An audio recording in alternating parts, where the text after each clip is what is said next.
Au Soudan, la principale organisation du mouvement de contestation ayant emporté Omar el-Béchir s'est prononcée. Elle a indiqué ne pas avoir d'objection à ce que l'ancien président soit remis à la Cour pénale internationale. La Côte d'Ivoire se prépare à tenir une élection présidentielle de 2020 à un an du scrutin. L'importante communauté d'étrangers ouest-africains dans le pays est conviée à ne pas se laisser instrumentaliser.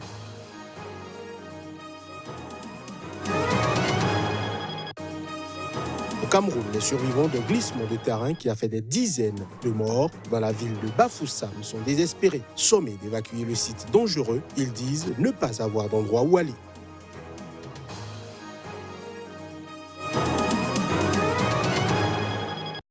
C'était là le sommaire de ce nouveau point de l'actualité sur SICA. Bienvenue à chacun, bienvenue à tous. La principale organisation du mouvement de contestation soudanais s'est prononcée ce dimanche dans sa sortie.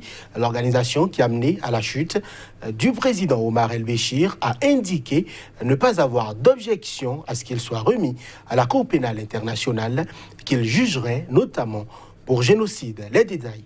Omar el-Béchir, destitué par l'armée le 11 avril après des mois d'un mouvement de contestation inédit, fait l'objet de 2 mandats d'arrêt émis par la CPI pour crimes de guerre, crimes contre l'humanité et génocide commis dans le cadre des violences au Darfour. Nous n'avons pas d'objection à ce que Béchir soit remis à la CPI, a indiqué à des journalistes Ibrahim Al-Sheikh, un chef de file des Forces pour la liberté et le changement, FFC, fer de lance de la contestation. Tous les membres des FFC sont d'accord là-dessus, a-t-il ajouté. Des ONG de défense des droits de l'homme, des militants ainsi que des groupes rebelles qui ont combattu le régime autoritaire de Béchir dans des régions dévastées par les conflits comme le Darfour ont demandé à de multiples reprises que l'ancien dirigeant soit remis à la CPI. Mais les militaires qui avaient pris le pouvoir après sa chute ont refusé de le remettre à la CPI. Il faut pour cela que les autorités de transition mises en place en août à la suite d'un accord entre militaires et contestation ratifient le statut de Rome, le traité fondateur de la CPI, pour permettre à Béchir d'être transféré à La Haye où siège la Cour. Pour rappel, le conflit au Darfour a éclaté en 2003 quand des rebelles issus de minorités ethniques ont pris les armes contre le gouvernement de Khartoum à majorité arabe, accusant Béchir de marginaliser économiquement et politiquement leur région. Il a fait plus de 300 000 morts et 2,5 millions de déplacés selon l'ONU. Les allers-retours de Jacob Zuma devant la justice sud-africaine se poursuivent. L'ancien président de la République vient de faire appel dans une vieille affaire de vente d'armes impliquant le groupe français Thales. Il est notamment poursuivi pour corruption. Natacha Kara, une porte-parole du ministère public, a confirmé que l'ancien président sud-africain a bel et bien déposé sa demande d'appel. Il revient désormais à la justice de se prononcer sur la recevabilité ou non de cet appel avant de l'étudier éventuellement sur le fond. Jacob Zuma, qui a été au pouvoir de 2009 à 2018, est accusé d'avoir touché environ 238 000 € de pots de vin de la part du groupe de défense et d'électronique français Thales. C'était dans le cadre d'un énorme contrat d'armement d'environ 3 milliards d'euros attribué en 1999. Jacob Zuma et Thales, qui a remporté une partie de ce contrat pour l'équipement de navires militaires et est également poursuivi dans cette affaire aux multiples rebondissements, ont toujours nié les allégations. Début octobre, un tribunal sud-africain avait refusé unanimement d'abandonner, comme le réclamait Jacob Zuma, les poursuites le visant. Dans la foulée, le début de son procès avait été fixé au 15 octobre. Mais le jour J, ses avocats avaient annoncé leur intention de faire appel, reportant de fait le début du procès. Mis en cause dès 2003 dans le dossier Thales, Jacob Zuma a toujours réussi à échapper aux mailles du filet de la justice. Son conseiller financier à l'époque des faits, Schabir Shaik, a lui été reconnu coupable de corruption dès 2005 et condamné à 15 ans de prison. La communauté économique des États d'Afrique de l'Ouest, CEDEAO, a réaffirmé ce dimanche À Bissau, son plein soutien au Premier ministre de Guinée-Bissau, Aristide Gomes, en conflit avec le président José Mario Vaz. Ce dernier l'a limogé en début de semaine, à 3 semaines de l'élection présidentielle prévue pour le 24 novembre. À 3 semaines de la présidentielle du 24 novembre prochain en Guinée-Bissau, le président sortant José Mario Vaz continue de défier la communauté internationale. Il a affirmé ce dimanche soir maintenir le limogeage de son gouvernement quelques instants après une déclaration de la Communauté économique des États de l'Afrique de l'Ouest, CEDEAO, l'enjoignant de reporter la mesure. José Mario Vaz avait limogé le 28 octobre dernier le Premier ministre Aristide Gomes et son gouvernement avant de nommer le lendemain Faustino Imbali, nouveau chef du gouvernement avec une équipe de 17 ministres et 14 secrétaires d'État. Conduite par le ministre des Affaires étrangères du Niger, une délégation de la CEDEAO a dénoncé le caractère illégal du décret démettant le gouvernement d'Aristide Gomes dans un contexte de fin de mandat constitutionnel et par rapport aux décisions du sommet d'Abuja du 29 juin 2019.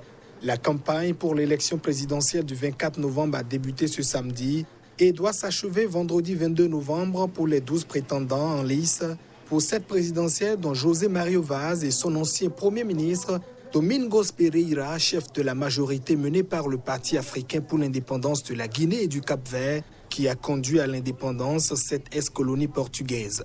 La présidentielle est censée maintenir le cap de la légalité constitutionnelle, retrouvée avec l'élection de José Mario Vaz en 2014. Mesdames et messieurs, cette édition se poursuit. La Côte d'Ivoire se prépare à tenir l'élection présidentielle de 2020 à 1 an du scrutin. L'importante communauté d'étrangers ouest-africains dans le pays est conviée à ne pas se laisser instrumentaliser. Images et sons. 2 à 3 000 étrangers et Ivoiriens se sont rassemblés samedi à Gagnoa, dans le centre-sud de la Côte d'Ivoire, où vivent beaucoup d'Ouest-Africains pour un meeting. L'objectif était de sensibiliser sur la paix, une initiative qui a lieu à 1 an de l'élection présidentielle qui s'annonce tendue. Ceci 10 ans après la crise post-électorale qui avait fait 3 000 morts. Il est ici question de demander à l'importante communauté d'étrangers ouest-africains en Côte d'Ivoire de ne pas se laisser manipuler lors du scrutin de 2020. Les participants ont choisi comme slogan « Quitte dans leur affaire ». C'est normal. Je ne veux pas qu'ils se mêlent de la politique ivoirienne parce qu'ils viennent d'un autre pays. Ce pays aussi a sa politique à elle. Je ne veux pas voir un Burkinabé, un Malien dans les affaires politiques des Ivoiriens. C'est important parce que vous avez vu ce qui s'est passé en 2009, 2010, 2011. Vraiment, nous ne voulons plus revivre ça. Ce qui s'est passé parce qu'on a pensé que les Burkinabés, les Maliens étaient pour Pierre ou pour Paul. Il y a eu beaucoup de tueries. Mais si maintenant on n'avertit pas, où on va? À côté des discours politiques, de rappeler aux uns et aux autres que ce qui compte le plus, c'est de prendre soin des populations. Et les populations n'ont pas besoin de guerre, n'ont pas besoin de querelles, mais ont besoin de paix, de tranquillité. Gagnoa, une importante ville à 250 km au nord-ouest d'Abidjan, a été choisie pour abriter cette rencontre en raison de sa situation de porte d'entrée dans l'ouest ivoirien qui concentre les plus fortes populations de la CEDEAO. C'est aussi la ville natale de l'ex-président ivoirien Laurent Gbagbo. La Côte d'Ivoire abrite 25 millions d'habitants, dont plus de 6 millions d'étrangers, surtout des Ouest-Africains, notamment des Burkinabés, selon des statistiques non officielles. Les organisateurs du meeting de Gagnoa ont promis de parcourir de nombreuses villes ivoiriennes pour ainsi lutter pour la paix. En République démocratique du Congo, un animateur de radio locale impliqué dans la lutte contre la maladie à virus Ebola a été assassiné dans le nord-est du pays. Son assassinat est intervenu à la veille de l'introduction par les autorités de nouveaux vaccins contre l'épidémie dans des zones où le virus ne s'est pas signalé. Papi Mombere Mahamba, un agent congolais de la lutte contre la maladie à virus Ebola, a été assassiné dans la nuit de samedi à dimanche à son domicile par des hommes armés dans le nord-est de la République démocratique du Congo. Il sonnait 19h quand des bandits non encore identifiés ont fait incursion chez Papi Mombere Mahamba à Elwamba, où ils l'ont tué. Sa femme a été blessée et sa maison incendiée. La victime animait une émission au sujet d'Ebola sur la radio communautaire de El-Wamba. Pour l'instant, les mobiles de l'assassinat restent inconnus.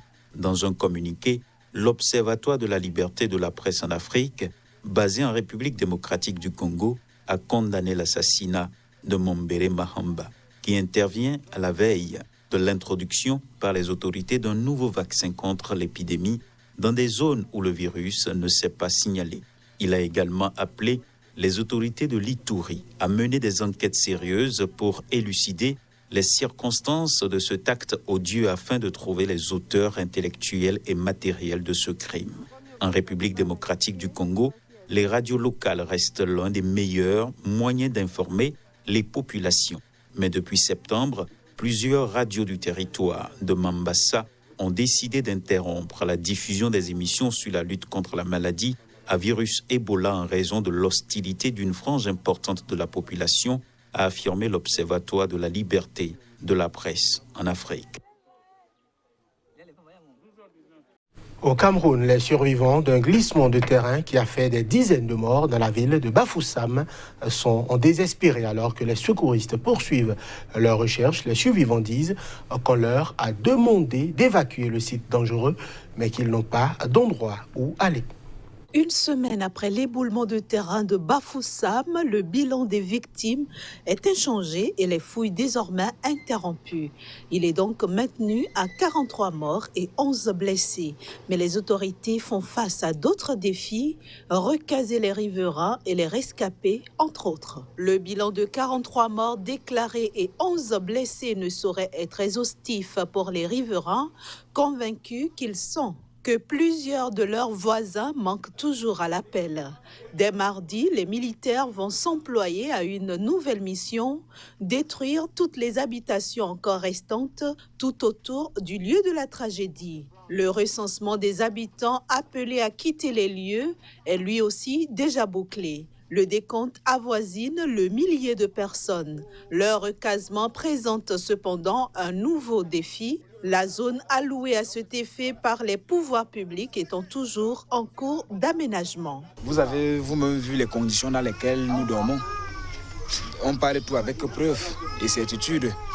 Oui, j'ai perdu mon grand frère et mon neveu dans ce drame. Mon grand frère chez lui, ils étaient au nombre de 8. Mon neveu était chez lui, ils étaient chez lui au nombre de 9.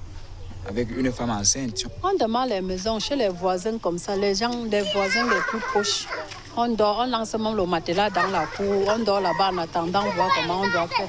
Nous sommes prêts maintenant à enlever nos toitures, nos portes, enlever nos tôles, nos portes et enlever tout ce qui se trouve à l'intérieur pour partir. Mais lorsqu'on nous demande de partir, sans nous donner quelque chose pour partir, comment est-ce que nous pouvons partir? C'est ça le drame, c'est ça là où se situe le problème. Face à l'urgence, quelques généreux bienfaiteurs ont proposé leur propriété, des hôtels en construction pour un total d'environ 140 chambres. Trop peu par rapport aux besoins, même si des solidarités de proximité se sont développées avec des familles qui ont accepté d'héberger provisoirement des personnes en détresse. Et voilà qui met un terme à cette édition que nous vous remercions d'avoir suivi.